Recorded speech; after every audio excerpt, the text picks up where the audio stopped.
Coming to you from the Deep South, this is the Blue Collar Leadership Podcast. High-impact leadership is not reserved for leaders, and it has nothing to do with your position, title, or rank. However, it does have everything to do with your character.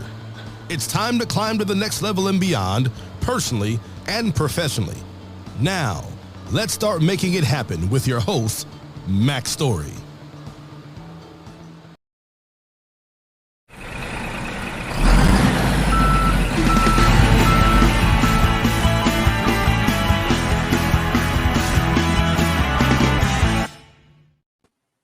Hello, and thanks for listening to the Blue Collar Leadership Podcast today. Or if you're watching on the Blue Collar Leadership YouTube channel, thanks for being here. Think about subscribing. Check out the other videos in this Real People Getting Real Results series. There's some really cool stuff from a lot of different kind of people with all different kind of backgrounds, doing all different kind of things at all different kind of levels. So that's what this series is about. And got a special guest today, Mr. Steve Gaither from over in Prattville, Alabama. Welcome to the Blue Collar Leadership Podcast and the Real People Getting Real Results show. Yes, sir. Steve. Thanks for having me. Man, it's awesome to have you on here because we go way back, me and you. We do. Yeah. You remember how we met or how we come to know each other? I'm pretty sure you know in general, but it's been a long time.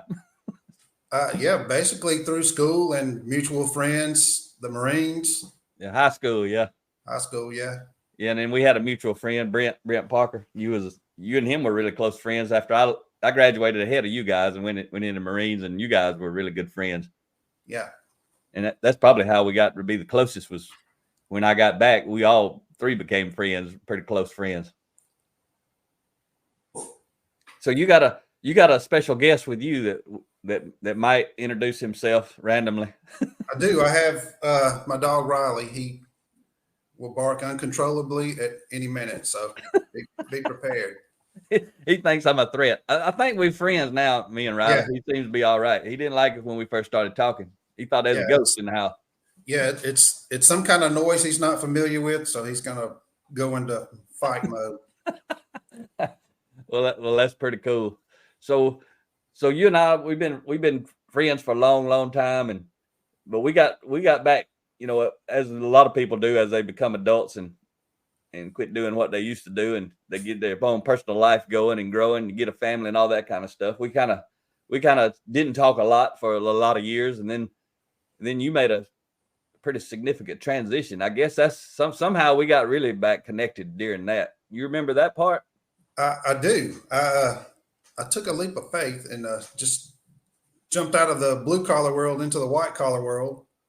And what year was that? You remember? It was 2015. Okay, I was thinking 15 or 16 was when we really got back connected really strong. What were you doing? Actually, what's your blue collar background before we get into that? Because you're still a blue collar guy. I'm blue collar. I like all things mechanical. So I worked in a factory. I've got an industrial maintenance background, and then you know, my wife is an occupational therapist, and when she got licensed, it afforded me the chance to go try something that I really liked, which was power sports, ATVs, motorcycles, personal watercraft, things like that. So I started working in a power sports business in Montgomery, Adams Motorsports. Okay. And what were you doing there? I started out in parts and ended up being the service manager for the past 7 years of it. Oh, okay. So I have forgot about that part. I just remembered that you worked at the parts counter, and was that the parts counter for the public and the mechanics, or just the mechanics? All of it. Everything's all the same there. Mm-hmm. Okay, so that's pretty neat. So then, service manager, you became the leader of the mechanics and the parts counter guy and all that kind of stuff, or what? Just over the service department in general. And you did that for how many years? 7. Yeah. What was that like? Headache? Fun? It's fun. It's challenging. It's you learn a lot about people doing it and how to interact with people. I think it gives you an opportunity to put yourself on either side of that counter to always, you know, some people get real defensive with it, but you have to put yourself in the customer's shoes and understand where they're coming from. So It helps you become a good listener.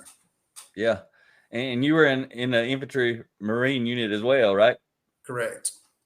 And you guys, you and Brent, y'all went over to Iraq. Yep. What was that, 91? 91. Yeah. I turned 20 years old over there. Yeah. Y'all got it. I remember y'all got some good tans while you was over there. We did. We ain't gonna talk about what they look like, but there's a couple pictures I remember back from the day. Y'all got creative with your tan once everything was over, and y'all just kind of hanging around in the desert waiting to come home for a month. Yeah, they were pretty impressive. Y'all had to get creative. So you got your blue collar background, did that for many years up until 2015, and then what happened? How did it talk about what happened before me and you really started talking, because something happened and you just completely changed career all just out of the blue. I did. Well, it might not be out of the blue to you. Well, the service industry, to me, it kind of has a peak, or at least it did where I was, and I wanted to do something different a little more. So actually, the lady that was my realtor when I bought the house I'm living in now, her name's Talia Porterfield.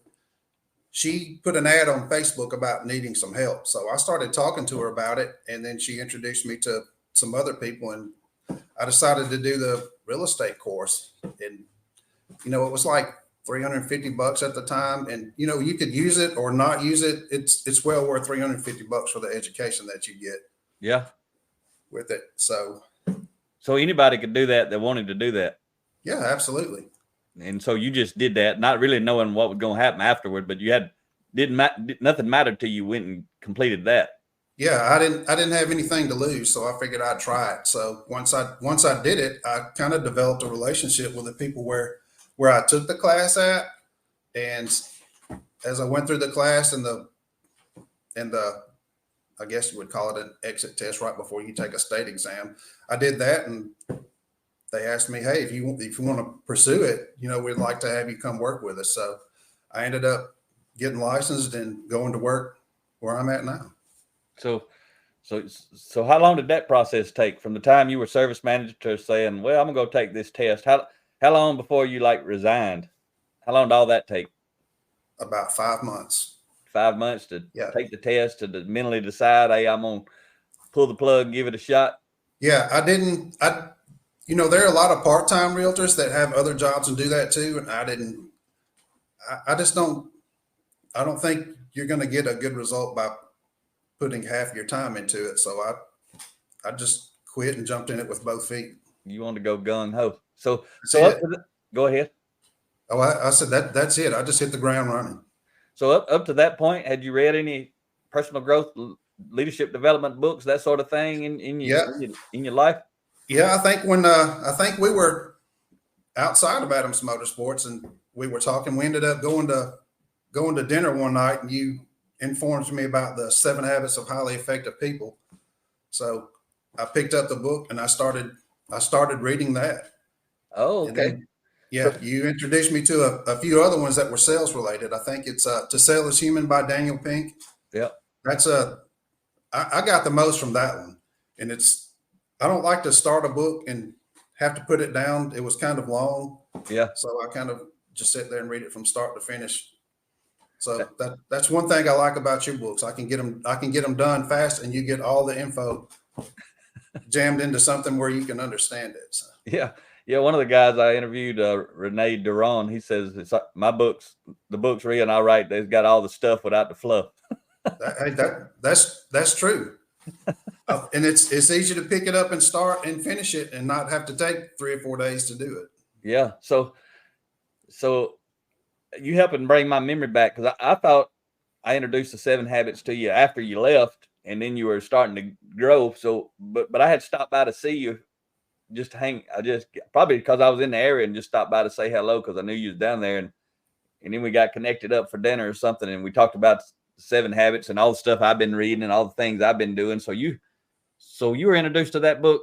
How far before you even thought about doing the realty stuff, or were you already thinking about it? It was like right in the middle of it. I think I was still in real estate school when we did that. Oh, that's why I'm tying it all together like that, because it actually was during that time period.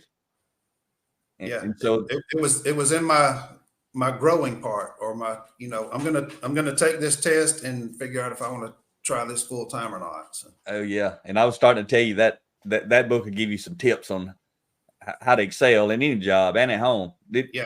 So, and you ain't got to share nothing you don't want to share, but I've just always asked folks this type of content, especially the 7 habits, when you got into that, because for people who don't know, that's the book changed my life. And it wasn't even the whole book. It was a 1-hour audio highlight version that someone gave me in 2005. I didn't even listen to it till 2008. And I was 39 years old when I did. Today I'm 54, but that changed my life. That really changed my life, not just professionally, but also personally. But can you share just how that book, we'll talk about other books, in a minute, but how did that book change you personally or professionally? Anything you want to share? I wish I could tell you. I guess I kind of need a refresher course on that book, but that's probably the first book that I actually read past the high school points. Okay. But consistency, transparency, do the right thing. And it's, I can't think of the name of it, but if you do the same thing every day and increase on it little at a time, eventually you're somewhere you didn't think you would be. And really don't know how you got there. Yep. So did it change your relationships with people personally or at work, your family, or people, just friends, or do you recall any of that kind of transition in your relationships? I want to say yes, but I don't know if I could actually tie it to the book.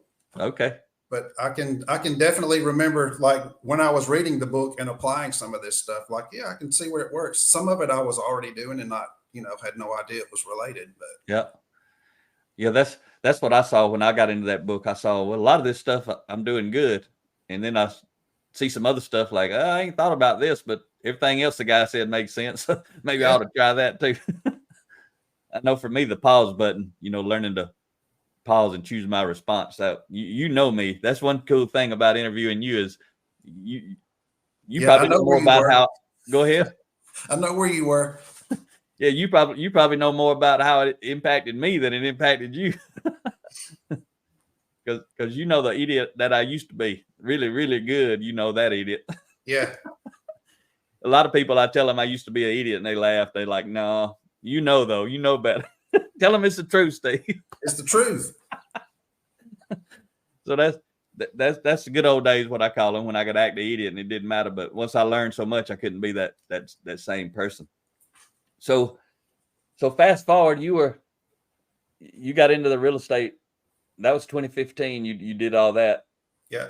Was that also the end of the 5 months when you resigned and started as a full-time realtor? Was that also 2015 or was that into 2016? Yeah, it was actually 2015. It was I want to say July, August. I walked in the door and told them I appreciate everything they've done for me. That they were really good to me there. Yeah. And I hated to leave, and I know it put them in a bind, but they can always call me for help. If they need something, I'm there for them. But I walked in there and said, hey, this is what I'm going to do. And people that knew me and knew my background said there's an epic failure on the horizon. There's no way this guy's going to do this, but that ain't what I was telling you though. I was telling you you're going to kill it. But a lot of people you knew were doubting you, right? They were trying to plant that seed of doubt. Because it's so far to the left from anything I've ever done in my life. I mean, I can't pick up a tool, a wrench, or pliers or something like that and sell a house. I can do anything else with them, but not that. And that was my comfort zone.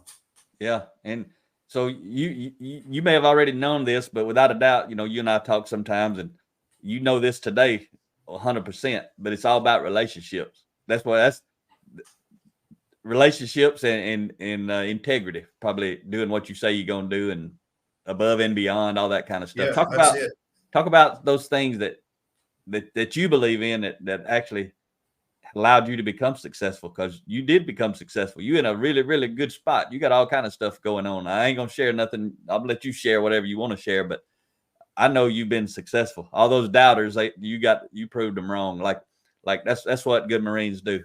They make stuff happen.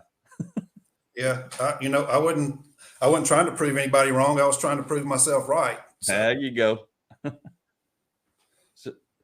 So what things what allowed you to do that? What kind of character traits you think that you possessed that allowed you to succeed? I really don't know if there's just one, other than if I'm going to do something, I want to be the best I can be at it.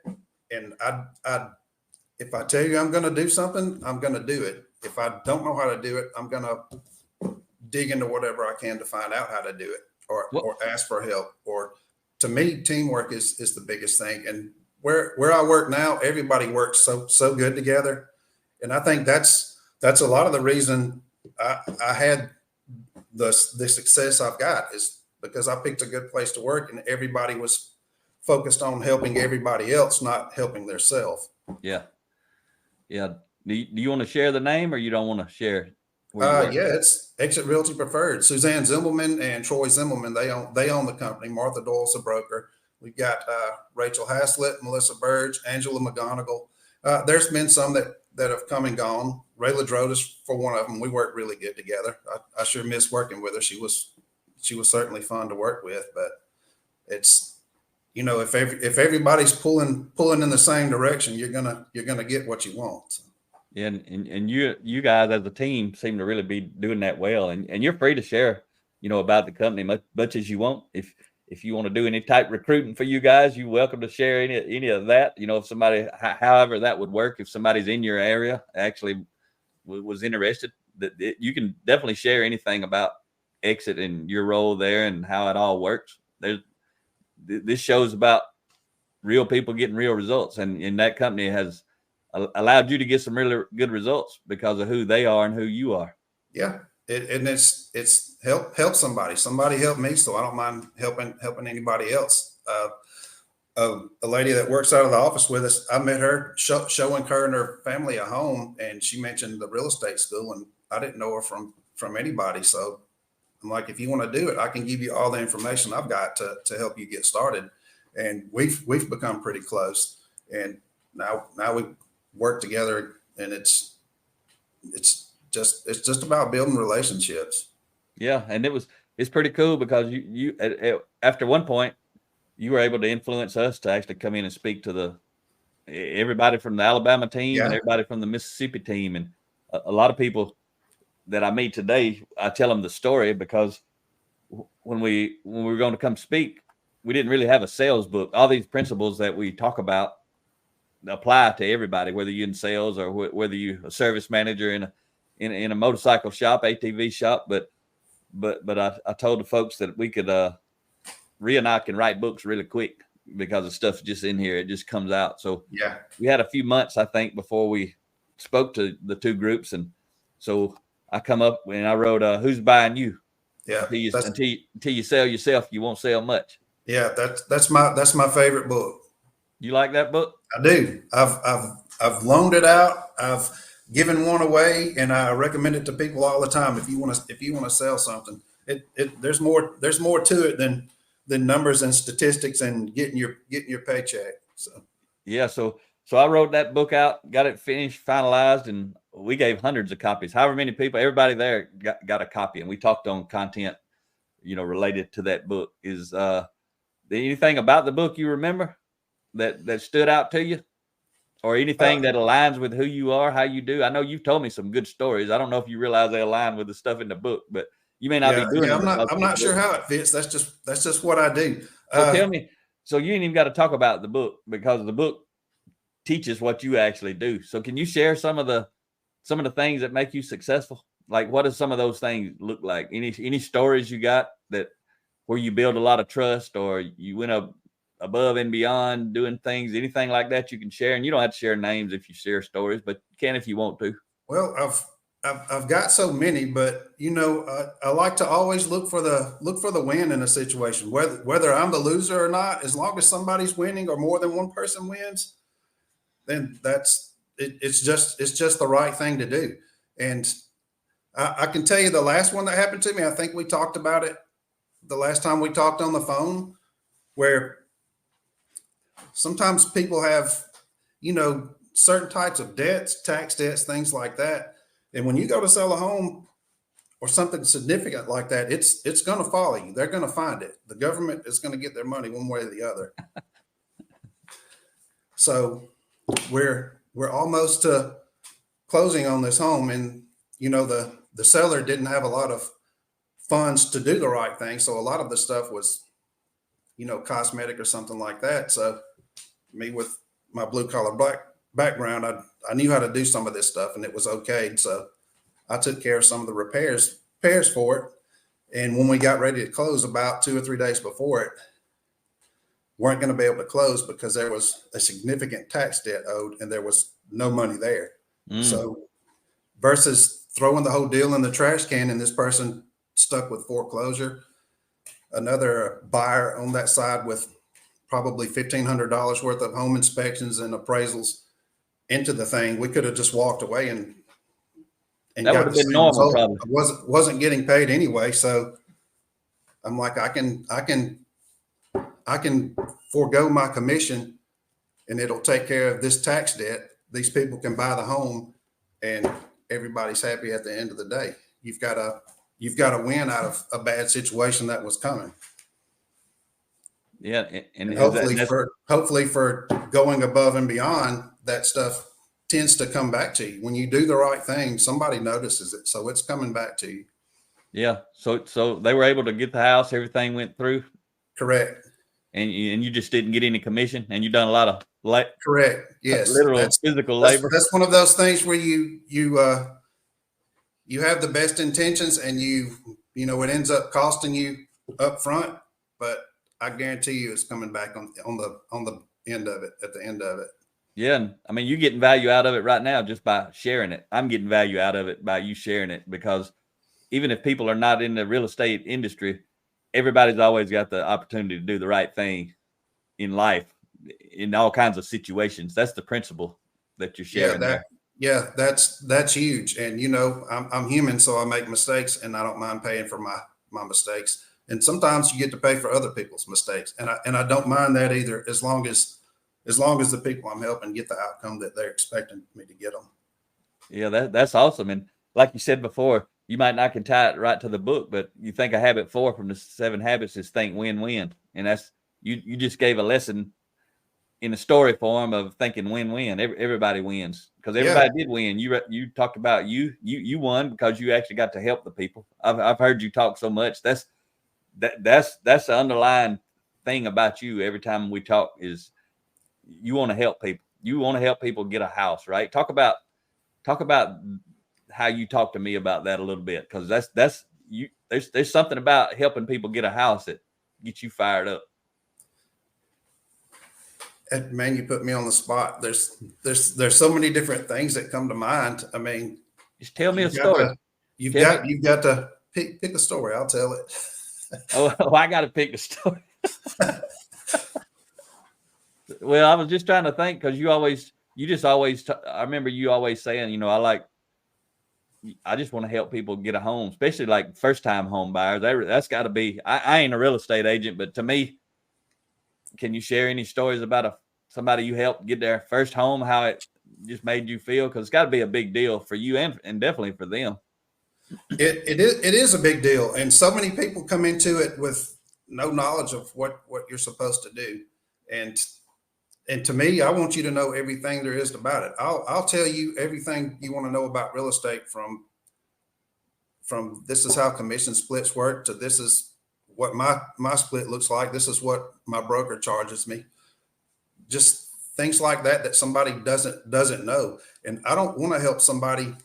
I'm not a salesman. Let me start with that. I'm a realtor, not a salesman. I like it. So that's what you told me the other day. Tell me about that. Yeah. The difference in a realtor and a salesman with a realtor's license.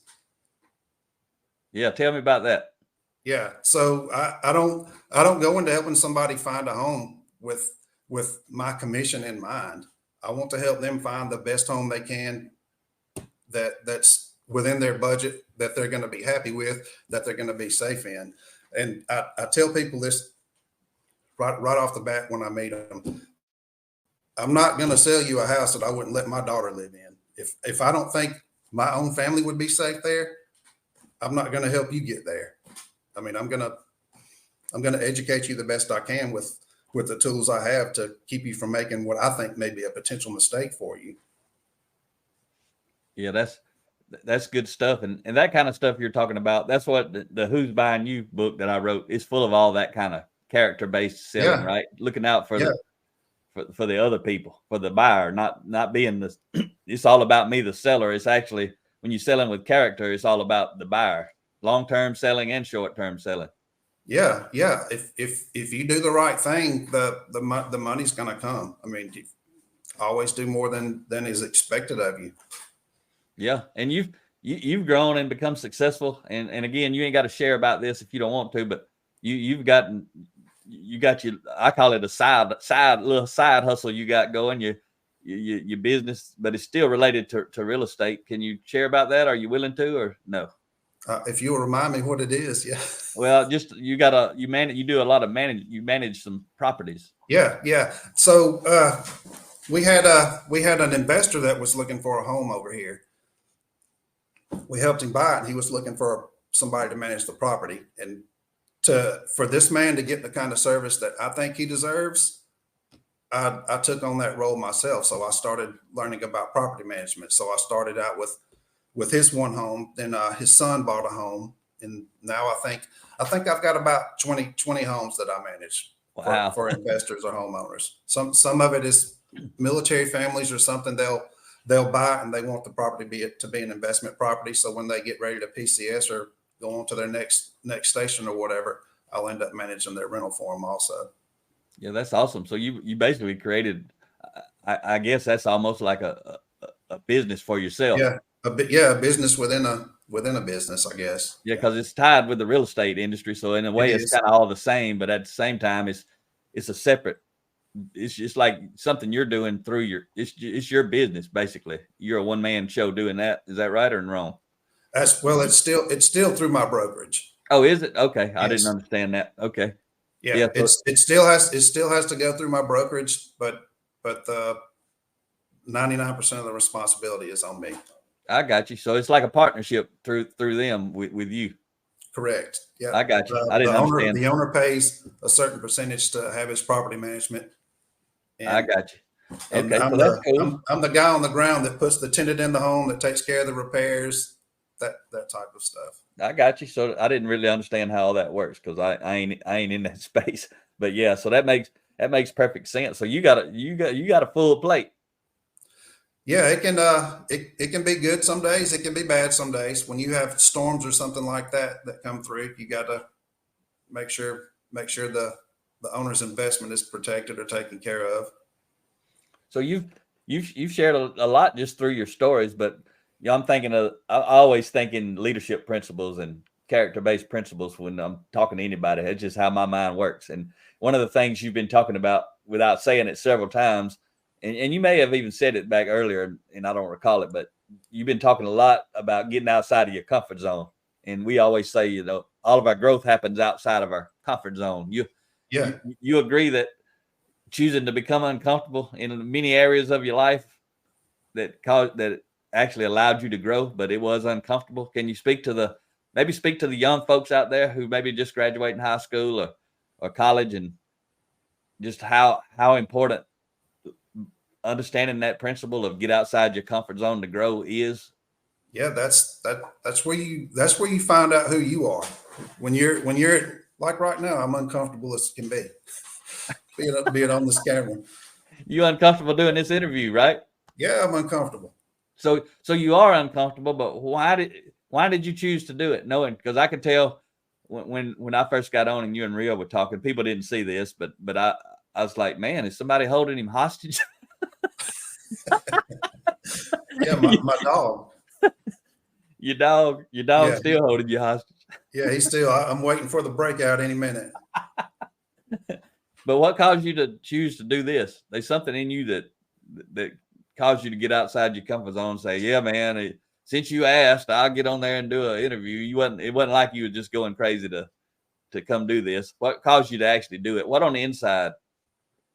I honestly, I don't know. you've helped me so much with it, more so than you know, with the book recommendations and just the conversations that we've had with it.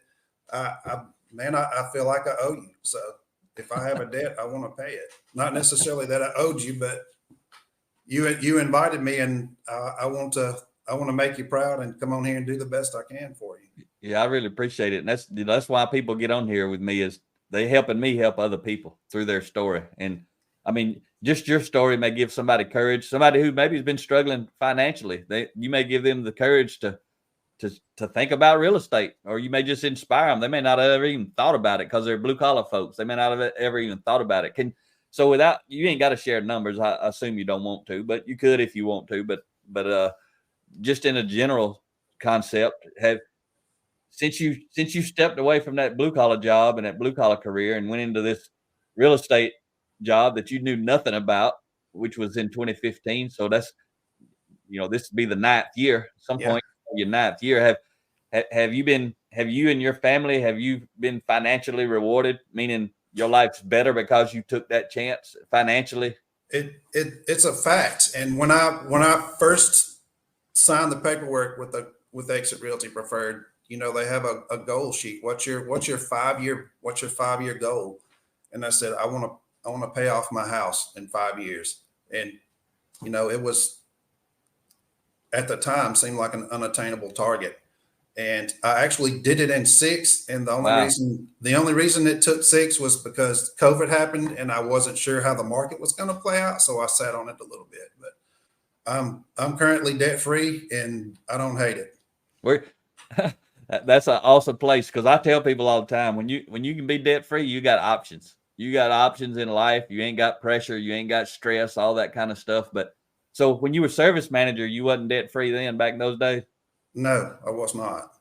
Did you see any chance? Did I see the light at the end of the tunnel? Of being absolutely not. No. Yeah, like if I'd have talked to you in 2015 before you decided to do this, and I say, man, you think you'll have a nice house paid off in 5 years? What do you think you said? I said, probably not. I'm not sure I'll not have a heart attack and die within 5 years. You was loaded up with some stress. Yeah, it's pretty. A lot of it I put on myself because I don't want to disappoint anybody. So I want to be the best me at whatever I'm going to do. So I put a lot of stress on myself anyway. So even though I'm debt free, I still have a lot of stress. I want people to be happy with what I do for them, especially if they're choosing to use me for the biggest purchase of their life. That's awesome. Well, what would you say to somebody if somebody's listening to this out in the Prattville area, or they're moving to the Prattville, Montgomery area, the area that you service, and you may want to say which area that really is. I'm just guessing, but what would you say to somebody who's thinking about finding a broker or a real estate agent? Why should they pick you and Exit, or you and your team, however you want to say it? Well, selling a house, we offer so much more than, and I don't want to say, it's bad for somebody else. That's the way they choose to do their business. But, we offer free staging. We're probably, I don't want to say the top, but we're pretty high up there as far as listing a home goes, helping someone sell a home. That's the majority of my business right there, is helping someone sell a home versus helping someone buy a home. And it's gotten to the point where I have more and more referrals from past customers or past clients to help them sell a home or buy a home. And like the past 2 have come from people I've helped 3 or 4 years back. Hey, they had a good experience. I want to know if you'll help me and my family buy a home here. So the last 2 I got, and that's, to me, those are the good ones. When somebody approaches me wanting me to help them based on what somebody else said about me. Yeah, and that's the big point of what I talk about in the Who's Buying You book. So if anybody who's in a professional sales role, you need to check out. You can go to the link there on the screen, bluecollarleadership.com/download, and anybody interested in reading the first 5 chapters of that book can go to that link and actually read it. That's one of the huge things I talk about in there is word of mouth advertisement. The whole book is how do you generate repeat business and also referrals. Yeah, though the referral part, those are the ones that get you right in the heart. Like, man, somebody thought enough of me to tell somebody else about me, and now they're asking me for my help also. And Those are the that's where ones. And that's there's added pressure, right? yeah, it is. It is. I don't want to disappoint anybody. In the book, man, I'm telling you, if you're in sales and you haven't picked up a book to help you, other than something that you see it a lot at maybe car dealerships or something like that. It's pretty much, here's the script you read, now go sell it, and they expect you to do it by any means necessary. And I don't agree with it. So sometimes I feel like I need to buy a box full of those books and go hand them out to people that have actually helped me purchase something. Yeah, I know that's what really allowed me to write that book the way that I did, is not because I'm a professional salesperson, but because all the salespeople I dealt with in my life that got it wrong. All I had to do is really write the book in a way that I wish salespeople would serve me as a person who values, a high degree of character.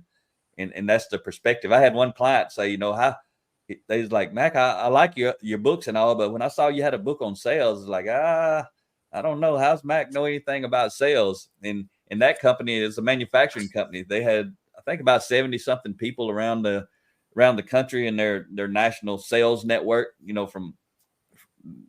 just for the United States. And the owner was like, how do you write a sales book? And then when he got on it, I said, because I may not be a professional salesperson, but I'm a professional buyer. I've been buying all my life, just like everybody else, right? And Yeah. but after he went through it, he really liked it. I mean, that's why we were doing the book study with his team. They were facilitating it. And they just invited me to get on. And I would just share, anybody who's listening, since I was telling that story, if anybody wants to know how to use this book or any other book to do a what I call a high impact book study, which is really, in this case, it would be professional sales development in micro lessons. Just go to my Blue Collar Leadership Podcast, episode 305. I've got a 30-minute lesson how anybody can do that who wants to do it.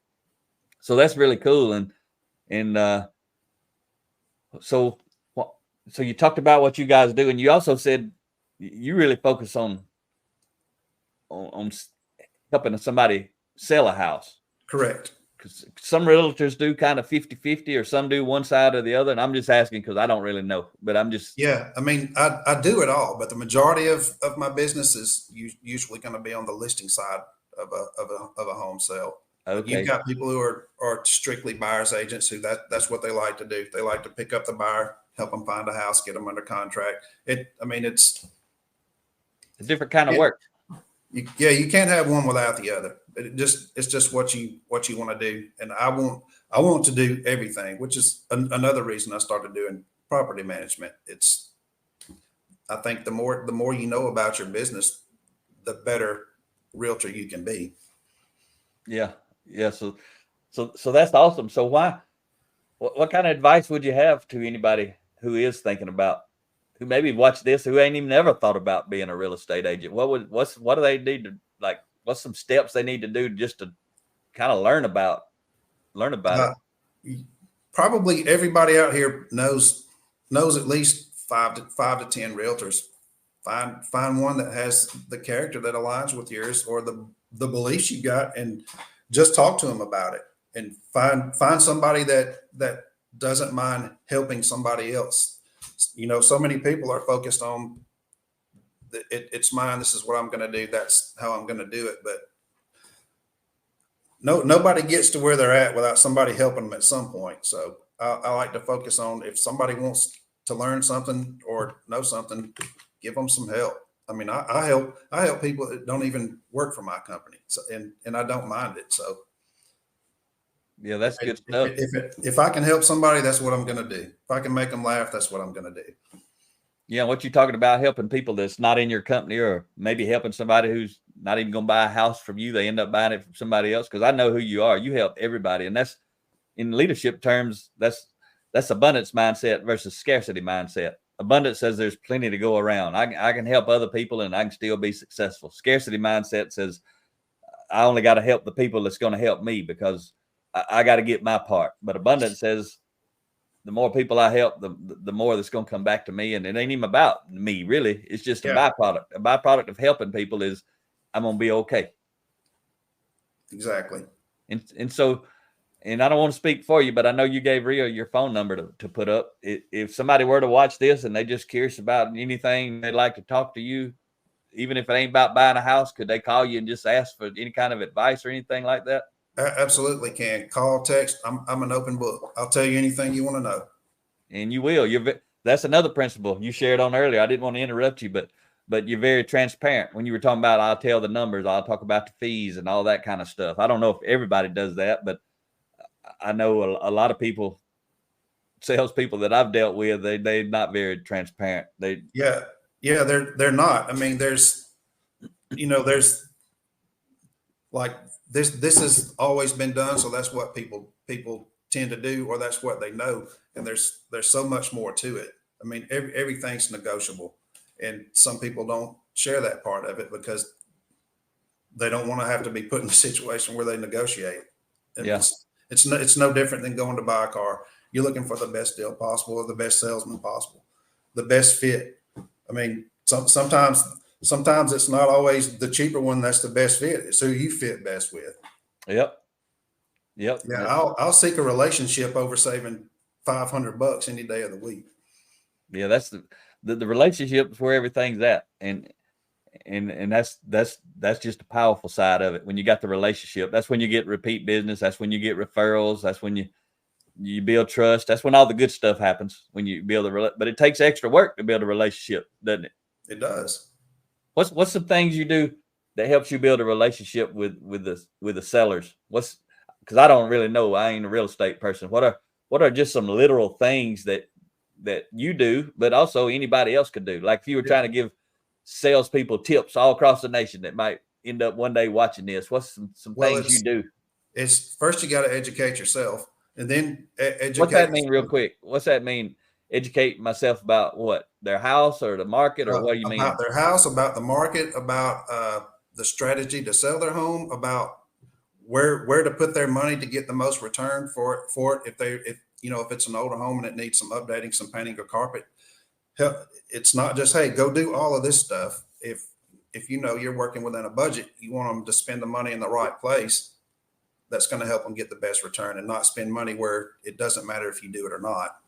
Yeah. Okay. Because help them get the most bang for their buck when they're actually trying to spruce up the place, get it ready to sell, right? Absolutely. And if, and something that we do where I work, hey, if you can't do it, guess what?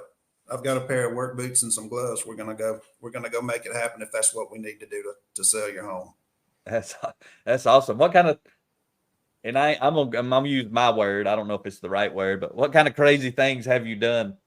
Any things pop up from over the years that just seems like most people would think it's weird, like other real estate agents would think it's weird that you went and did this? That you could share?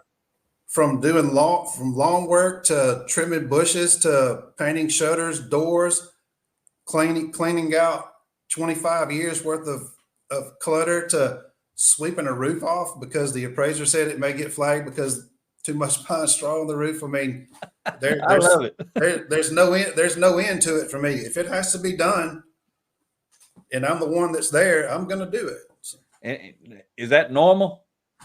No. Okay. Not. Do I think it should be? Yeah, but that's just how I tick. So. Yeah, that's part of that blue collar. That's part of that blue collar mindset, but it's also part of the Marine mindset. Make it happen. I'm responsible. We're gonna get this thing done, and you're part of wanting to. There's a lot of things you want to serve the customer well. You want to over deliver. You're looking. You literally look for those things. We talk about it. I talk about it in Who's Buying You, but you look for those things to actually on purpose over deliver. Yeah, where can I help you that you're not expecting it, or that I know you're going to need the help? So, and I may be wrong about what I'm about to say, but I think I'm probably right. You can probably validate it. But a lot of real estate folks, doesn't mean they're bad people. They just ain't over delivering, but they don't do that. But a lot of them seem like they would have time to do some of those sort of things if they actually wanted to. Because a lot of times I don't know. I guess it depends on how many houses they're selling, but I guarantee you the ones who are not successful, who ain't selling many houses, they got all kind of time to do that kind of stuff. And that would separate them from the competition and help them. You agree with that or no? It's just what you're willing to do.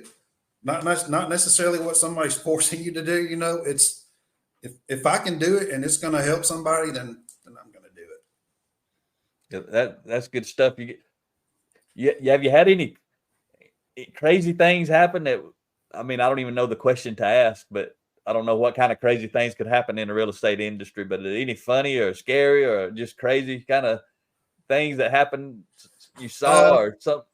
Walking in a home and somebody's asleep in the chair, or somebody's in the bathroom. Nobody was supposed to be home. It never ends. I've locked myself out of homes with some doorknobs. I don't care if the keys turned a certain way or whatever. It's going to lock from the outside. So I've had to climb privacy fences to get back around to the front. I've had to crawl through windows. I mean, you name it. I've had clients open a closet and a cat jumps out and they run and get in their car. You never see them again. I mean, that's pretty wild. It can be funny. I've actually walked up on the front porch and the client was with me, said, "Hey, there's a wasp nest." When I saw it, I turned around and started to run, and I ran over. Actually, I had to hold her up to keep her from hitting the ground. Oh, you mean you had to grab her to rescue her and take her off? That's what really I turned around to run without her in mind, and I ran straight over and had to catch her to keep her from hitting the ground. That was good. That was back before they had Ring doorbells, I guess, or we would have saw you out on social media someplace. Yeah, exactly. That would have been a good one. So now I bet walking into the house when ain't nobody supposed to be there, no matter where they at, if you don't know they there, that's probably pretty awkward. Yeah, it's pretty awkward and scary. You don't know how they're going to react when you wake them up, or if they wake up. I mean, I've walked in and we've seen the whole house and somebody's just sleeping in the chair the whole time. They'll never flinch, but they weren't supposed to be there. So wow. And you didn't know they were there till basically, I guess, whenever you saw them. You knock on the door, you make the appointment to go to the home, and they'll be out of your way, and you get there and they're snoring in the chair. Wow. So what's some of the, I know just in life in general, a lot of times some of our best lessons come from our failures. Do you have any times during your real estate career side of things that you learned a lesson from some kind of failure or something that went wrong that you might could share that would help somebody else maybe avoid that if they want to learn from you the easy way instead of messing up and doing it themselves the hard way? Yeah, you can learn a lot just by listening to other people's failures. So, just from working in an office with a bunch of top producers and you hear their bad stories when that kind of thing happens, it gives you a good preparation for, hey, now I know not to do that. But dealing with foreclosures or VA-owned homes, sometimes like that, I've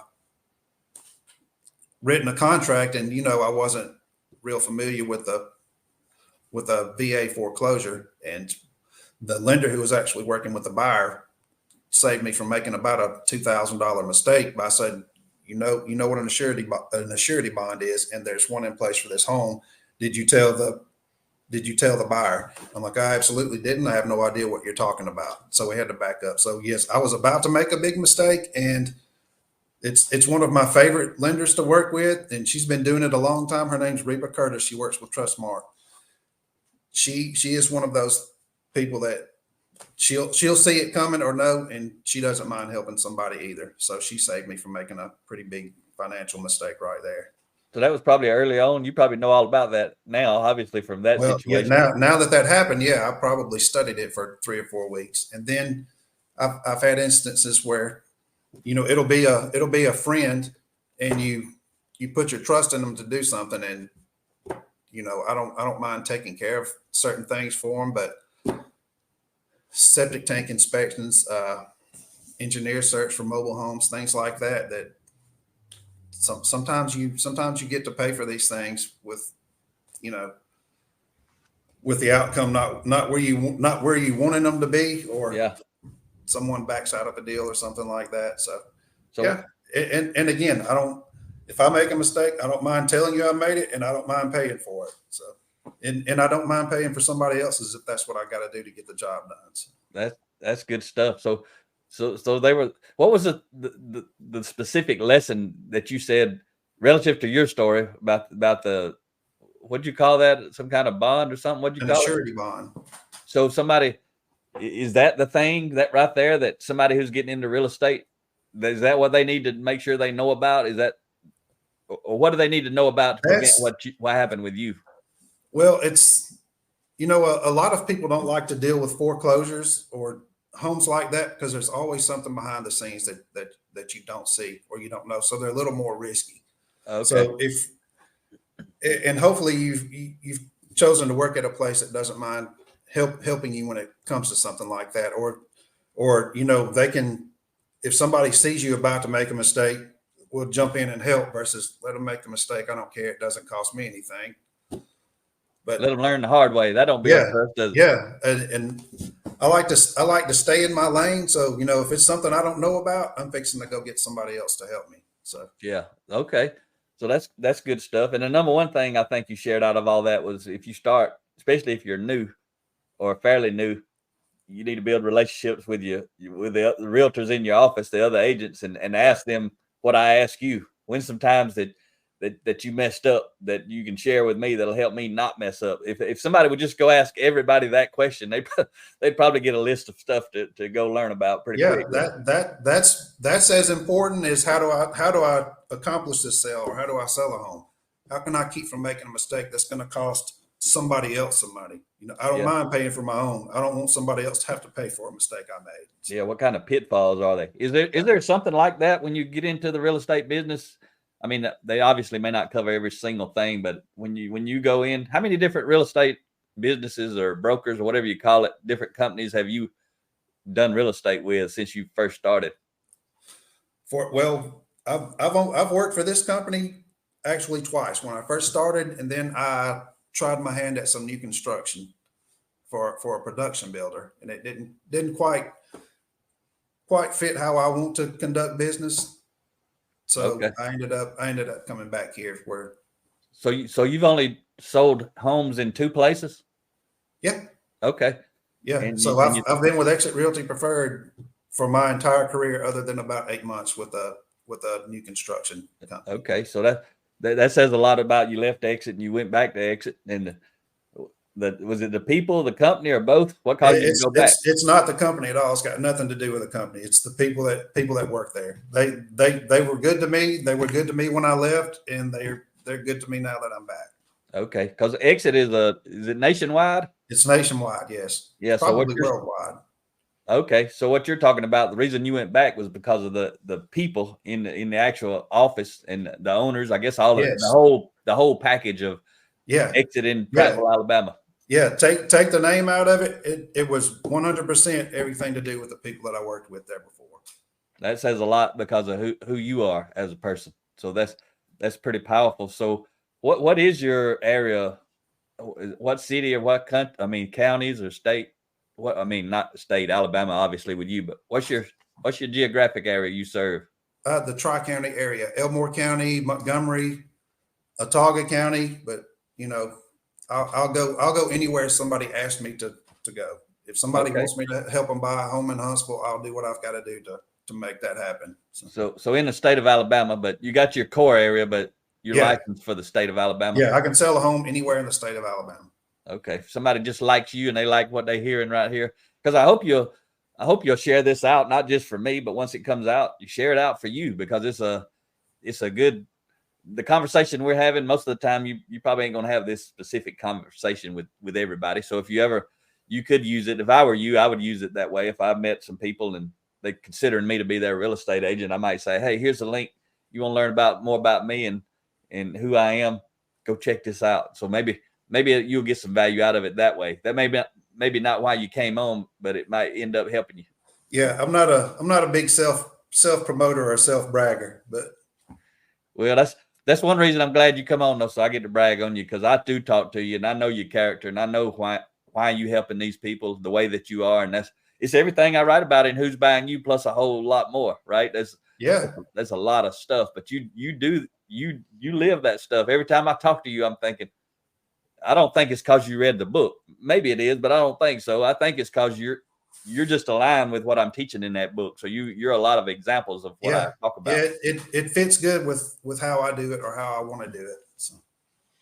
And that's awesome. So anybody who is listening to, there's a 30-part podcast where you don't even have to buy the book. You can go out and then listen to me talk about the chapters from the book. And if you go to the YouTube channel, the Blue Collar Leadership YouTube channel, and look under the playlist section, you'll see it's titled, the playlist title, Who's Buying You? And it's separated for you. There's also a lot of other series. If you're into personal growth and leadership development, anybody can go to the YouTube channel. All these are audios that I'm talking about at the moment. There's obviously some videos like this and other things that are on there, but a lot of series, and they're on the podcast too. They're just not separated out and easy to find. There's about 400 episodes on there. So in your career, how many different companies in your career have you worked in? Not just real estate. Just if you had to guess, is it 5 or 6 or 10 or 15 or 20? Since I've been old enough to pick up a shovel. Yeah, starting with the Marines. I guess that's the first spot. So from Marines to realtor, how many different organizations you think you worked in? Maybe 4. 4. Yeah. Wow, that's pretty good. Yeah, I'm a pretty loyal person, I guess. So that's awesome. So you worked in the manufacturing industrial world, then you did the motorcycle shop, and real estate and the Marines. Yeah, I'm 99% of my life has been something mechanical related. So okay, I worked for a heavy machine company. I've worked in 2 different factories in industrial maintenance. Worked at a power sports business, and somehow I broke into the white collar world. You in the white collar world with a blue collar mind, though. Yeah, that's it. Rhea said something about that. I stole that. I spun that off from something I've heard her say before. But not about you, just in general, a lot of times. But so I just want to ask you some questions, and then we'll wrap up here in a second. That's why I was asking you how many places you worked. So you worked quite a few places, but how old are you now, Steve? 53. So you just right behind me. I'll be 55 this year and 54 at the moment. But so you worked quite a while. You may only worked in 4 industries, 4 places, but you've worked with a lot of different leaders, good and bad leaders. What's some traits you would say, just from Steve Gaither's point of view, what's some good traits of good leaders and what's some bad traits of leaders that not so good? Well, I don't want to tell a company name, but when somebody's trying to get you to do things a certain way because that's what the statistics tell you to do it. Like, hey, you should, when person A walks through the door of your business, you should say A, B, C, and D, and then shift over to this paragraph and then do these things. And that's not what I'm about. Yeah, in this Who's Buying You book, I got a chapter in there called "Don't Be a Sales Puppet." That's what you're. I don't know. Yeah, exactly. Stop selling and start serving. That's a big one. So. Stop selling and stop serving. So that causes you not to, because what we talk about, high impact leaders are leaders we want to follow. Low impact leaders, if we haven't developed ourselves where we got options, those are leaders we have to follow. So what's some traits of a leader that people have that cause you to want to follow them? Don't even mean they're the boss. They could be the boss. They may not be the boss. They should be the boss if they're going to have some good character traits, or I should say the boss should have good character traits. But what's character traits in people that cause you to want to follow them? An open mind and a good listener to start with, because not everything you do, if you do it a certain way, that's not always the best way. Somebody else may have a better way. Doesn't mean it's right or wrong. It can be different and still get the same thing accomplished. If somebody that's open to letting you do it, as long as the outcome is the same, it really shouldn't matter how it happened. Yeah, because we're all different. The way I do something may be completely different than the way you would do something, because I'm different. My experience is different. I think different. But if the outcome, if you can't pick the outcome from the way it was provided, what difference did it make? It doesn't make any difference unless somebody just wanting to control you, right? So that's good stuff. So you got anything you want to share that I didn't ask you, or anything that was on your mind? any kind of tip, any kind of wisdom you've learned over your life? Quote, thought? Don't be afraid to bet on yourself. That's a good one. And, it's an Alex Delgado quote, I think. It's real estate's not about buying or selling homes or commission checks. It's about representing your client's greatest asset to your client's greatest benefit. That's one of my favorite real estate quotes. I think a lot of people miss that. They get so caught up in the money that's coming in or that you can make from it that they neglect the part about you're supposed to be looking out for this guy's best interest, not your commission. Yeah. If you do all the right stuff, everything else is a byproduct, right? You're going to make more than enough commission. Yeah. It comes back. Yeah, that's a good one right there. And you talked about betting on yourself. And in my book, Blue Collar Leadership, Leading from the Front Lines, there's some chapters at the end of that one where I talk about invest in yourself, develop yourself, and ultimately you got to bet on yourself. And that's what you did. You bet on yourself. You still doing it every day, right? Yeah. I get up every day and do it and try to be better than I was yesterday. So, well, all right, sir. Well, it's been a privilege to have you on here. If you ain't I appreciate you having me.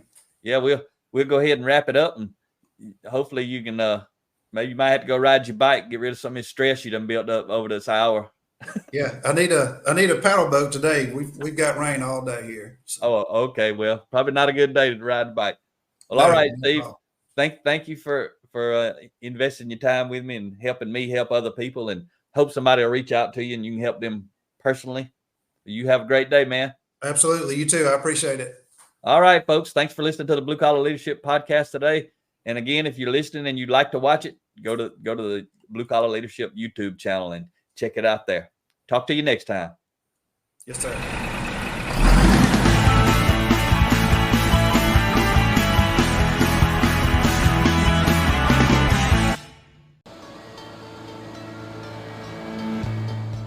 Make it happen or someone else will.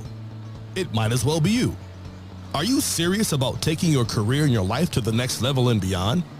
Check out Mac Story's Blue Collar Leadership series books and others, now available on audio, along with paperback and ebooks at Amazon, iTunes, and Audible. Please visit bluecollarleadership.com to learn about Mac's books, programs, special offers, certifications, and more. Thank you for listening to the Blue Collar Leadership Podcast.